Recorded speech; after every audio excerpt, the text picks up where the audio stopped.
बिहार की राजधानी पटना में इंडिगो के स्टेशन मैनेजर रूपेश सिंह की हत्या के 2 दिन बाद भी पुलिस खाली हाथ है। मुख्यमंत्री नीतीश कुमार लालू राज की दुहाई दे रहे हैं। बिहार में बढ़ रहे अपराध पर जब हमारे वरिष्ठ सहयोगी मनीष कुमार ने नीतीश कुमार से सवाल किया तो मुख्यमंत्री आग बबूला हो गए और 2005 के पहले के हालात की याद दिलाने लगे कि तब बिहार में अपराध का बहुत बुरा हाल था। यही नहीं, मुख्यमंत्री ने हमारे सहयोगी पर पार्टी विशेष का पक्षधर होने की तोहमत तक लगा दी। अगर कहीं से भी पता चले कि किसका मर्डर किसने किया, आपको अगर कहीं से कोई संदेह और कोई अब मिलता है तो बताना चाहिए ना। लेकिन नहीं, ये सवाल, आपका सवाल बिल्कुल गलत है, आपका सवाल अनुपयुक्त है। मैं कह रहा हूं और अच्छी तरह जान लीजिए कि आप इस तरह से पुलिस को डिमोरलाइज मत करिए। और पुलिस पूरे तरह से काम कर रही है और जो भी पुलिस वाला अगर अपने काम को नहीं निभाता है उस पर भी कार्रवाई होती है। आप जरा गौर करके देख लीजिए, पहले क्या होता था, हम आप ही से पूछते हैं क्या था 2005 के पहले, क्या था, कितना हिंसा, कितना अपराध, किस तरह से होता था। आज वो स्थिति है, आज वो स्थिति है। पूरे बिहार, पूरे देश का हर साल का फिगर प्रकाशित होता है अपराध के आंकड़े का। बिहार अपराध के मामलों में 23वें नंबर पर है। और आप अच्छी तरह जान लीजिए, आप अच्छी तरह जान लीजिए, जरा जा करके दूसरे राज्यों में भी चले जाइए। मैं भला आपसे कोई बात कर सकता हूं?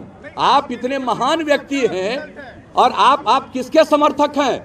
मैं आपको डायरेक्ट पूछ रहा हूं। आप जिनको राज मिला 15 साल तक, पति पत्नी के राज में जितना अपराध होता रहा, आप उसको क्यों नहीं हाईलाइट करते हैं? आप करिए, हम क्या है भाषण दे रहे हैं? हम तो कोई भाषण नहीं दे रहे हैं। आप जो आजकल जो भी किसी के चीज के बारे में, कोई भी किसी चीज के बारे में जो लोग बोलते हैं, एक एक चीज पर एक्शन लिया जाता है। लेकिन अब आपका तो हम कर नहीं सकते हैं, आपकी तो हम बड़ी इज्जत करते हैं। लेकिन इन दिनों आपके जो खासियत सलाहकार हैं, आप उन पर भी जरा ध्यान दीजिए और नई ट्रेनिंग भी करवाइए। कहीं ऐसा न हो कि जितना ज्यादा बिहार में, और इसका भी पता करिए कि क्राइम कौन करता है, क्राइम करने वाले कौन हैं। और ये पुलिस वाले को पता चलता है, पुलिस उसके खिलाफ सख्त कार्रवाई करने के लिए जो भी उसको अधिकार है, कानूनी अधिकार है, उसके हिसाब से काम करती है। बहुत बहुत धन्यवाद। और हमारे साथ मनीष कुमार हैं। मनीष, क्या कह रहे हैं नीतीश कुमार, क्यों इतने गुस्से में रहते हैं वो? देखिए, नीतीश कुमार के गुस्से के 3 कारण हैं। गुस्सा का जो सबसे बड़ा कारण यह है कि जो पिछला विधानसभा का परिणाम आया उसमें उनकी पार्टी तीसरे नंबर की पार्टी हो गई।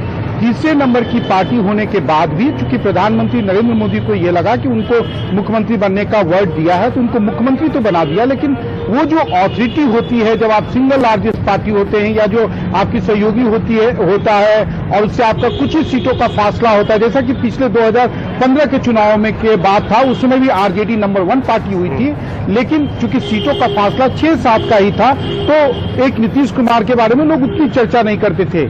लेकिन इस बार वो जो बीजेपी के साथ फासला है वो 30 सीटों से अधिक का है, जिसके कारण उनकी जो वो ऑथोरिटी है वो चल नहीं रही है। लॉ एंड ऑर्डर पे पिछले 2 महीनों के दौरान नीतीश कुमार ने 6 बैठकें की हैं, लेकिन जो आदेश वो देते हैं, जो निर्णय होता है, उसको पुलिस जो है, बिहार पुलिस उसे ठीक से इंप्लीमेंट नहीं कराती है। और नीतीश कुमार को इस बात का अंदाजा भी है, आभास भी है।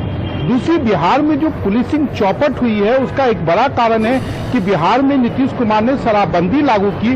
और ये मैं आपको इसलिए कह रहा हूं कि शराबबंदी के धंधे में लगे रहने के कारण 200 से अधिक पुलिसकर्मियों को उन्हें निलंबित भी करना पड़ा है। कोर्ट से सब लोगों को रिलीफ मिल जाता है।